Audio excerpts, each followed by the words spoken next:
Fight Block UFC Fight Night 24 is live this Saturday, March 26th, 9 p.m. Eastern on Spike TV. Free fights. In the main event, Phil Mr. Wonderful Davis takes on Antonio Rogerio Nogueira, aka Little Nog. I'm going to give my predictions on the main card. Got some guests with me, so get some varied responses and predictions. So that being said, let's get started. Back with us again are my fellow MMA enthusiasts, Kyle and Matt. The first fight on the card was supposed to be a rematch between Nam Phan and Leonard Garcia. First fight was highly controversial. However, Nam Phan has had to pull out with an injury. So UFC has given us another rematch, a replacement fight. The Korean Zombie Chan Sung Jung is stepping in to take on Leonard Garcia. Their first fight was an epic battle to open the WEC pay-per-view on Spike TV. Really, I mean, the two guys just went all out brawl. So I'm sure they won't disappoint again. This is a great replacement fight. I know the Korean Zombie has said he wants to be a little bit smarter about his striking, a little bit more technical, and not be so much brawling style. The Korean Zombie is coming off a knockout loss to George Roop. I was surprised to see him get knocked out after all the shots he took in his first fight with Leonard Garcia, but he's coming off a knockout loss. Leonard Garcia, he's coming off his controversial victory over Nam Phan. Like I said, there was supposed to be a rematch fight, but now we get Garcia against Jung. Our prediction for this fight, I think it's going to be different than their original fight. Leonard Garcia, he's still going to bring those haymaker bombs that he's always throws. He's pretty consistent with those. But I have a feeling that the Korean Zombie's game plan of being a little bit more technical might leave him open and a little bit hesitant to throw. And I'm predicting that Leonard Garcia connects and TKOs the Korean Zombie. I'm going Leonard Garcia, TKO in the third round. I'm going decision Korean Zombie. I feel like the game plan will work only if he works on his defense. I felt like he did take too many shots. I feel like Leonard Garcia, his style of striking doesn't allow for complete accuracy. So I feel like if Korean Zombie improves his defense, his head movements, his blocking at all, that he'll be able to capitalize on Garcia's striking. Yeah, I feel like with the recent influx of judges seemingly looking for aggression more so than actual kind of damage done or effective strikes landed, could potentially leave the Korean Zombie open for another poor judge's decision call. A tactical battle may result in Leonard Garcia looking even more overwhelmingly like the aggressor. That being said, I'm going to have to kind of go against my fears on this one and assume that the Korean Zombie will finish what he started and win a decision over Leonard Garcia in what should be the bounce fight of the night. The next fight on the card, Amir Sadal is taking on DeMarcus Johnson. Amir Sadal, he's coming off a unanimous decision victory over Peter Sabata. I believe he broke a UFC record with the most kicks landed or strikes or something like that. But it was an impressive unanimous decision for Amir Sadal. DeMarcus Johnson, he's coming off a body lock submission victory over Mike Gaiman. I see Amir Sadal having superior striking. And DeMarcus Johnson, he has been known to find himself in brawls. I give DeMarcus Johnson, though, the grappling advantage. If he can wrestle this fight to the ground, he could potentially control Amir on the ground. But I think his ego will get the best of him. I think we're going to see a stand-up battle between Amir and Johnson. I'm picking Amir Sadal by unanimous decision. Amir really hasn't shown that he has finishing abilities. He's not very, he kind of lacks power. So I think DeMarcus Johnson, he's going to try and stand up with Amir, and I think Amir will just work his way to a decision. I wholeheartedly agree with you. All right, Amir? Yeah, Amir as well for me. I think there's a good amount of upset potential here, actually, though. I wouldn't be honestly shocked if on the next Fight Block recapping this, we're talking about how Amir Sadal was upset. But I will say, from what I've seen so far, pretty good at most things, beats, a significant advantage in one spot. So I look for Amir to kind of use his all-around game to beat DeMarcus Johnson. In the co-main event of the evening, Dan Hardy takes on Anthony Rumble Johnson. Dan Hardy, he's coming off that knockout loss to Carlos Condit.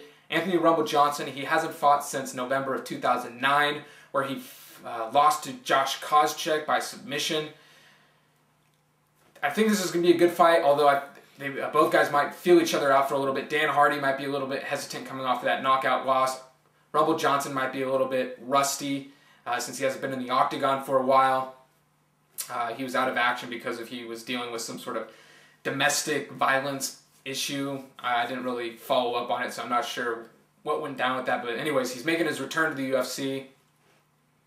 You know, Anthony Johnson, he's a wrestler. He has a wrestling background, but he also kind of uses that to keep the fight standing because he's a great kickboxer.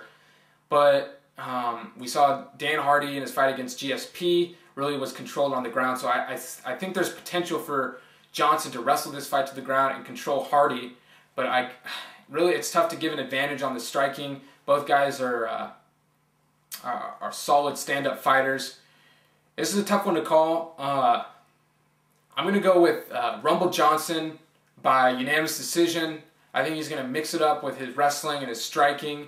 And I think he's just going to be a little too quick for Dan Hardy. So I'm taking Anthony Rumble Johnson by unanimous decision. Actually, I'm going to have to disagree with you on this one. I think the longer the fight goes, the worse it's going to be for Anthony Johnson. I think that a wise man once said, never bet with the guy who's coming off of long layoffs. And I'm going to have to say that holds true, and 9 times out of 10. As far as feeling each other out, I think if Dan Hardy does that, it'll be kind of like a smart thing. Let Johnson throw strong and tire himself out. Dan Hardy is one of the strongest mental fighters in the game. He goes out there with reckless abandon every time and seems to be pretty fearless. I don't really see I see a potential finish in this fight, but I see Hardy either grinding it out to the judges or maybe finishing it late. So I'm going to have to go with Dan Hardy on this one. I think he's going to outlast Anthony Rumble Johnson. So Dan Hardy by unanimous decision. I'm going to have to go with Dan Hardy too. I think the conditioning of Johnson will play a factor. I definitely think the long layoff is a huge factor. I am not the biggest fan of Dan Hardy, but I do think he has strong striking when he's able to use it. I'm thinking he will be able to use it in this fight. I'm going to go unanimous decision, Dan Hardy. In the main event of the evening, Phil Mr. Wonderful Davis takes on Antonio Rogerio Nogueira. Phil Davis is stepping up on short notice to step in for Tito Ortiz.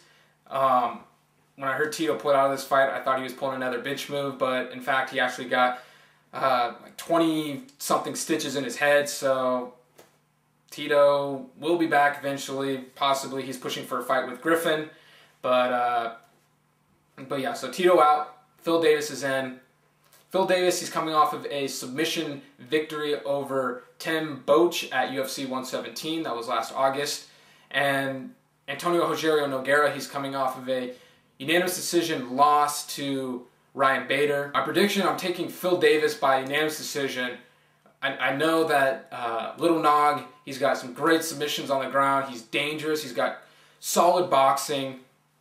But really, as of late, I mean, the Jason Burrows fight is a toss-up. He potentially could have lost that fight. It was a controversial decision. And then he got controlled on the ground by Ryan Bader. Bader avoided the submissions and worked his way to a decision. I think Phil Davis, he's just as good as a wrestler as Ryan Bader. And he's a big, strong guy. So I think he's going to be able to muscle out and avoid Nogueira's submissions. I'm taking Phil Davis by unanimous decision. I think this is a tough one to call, in all honesty.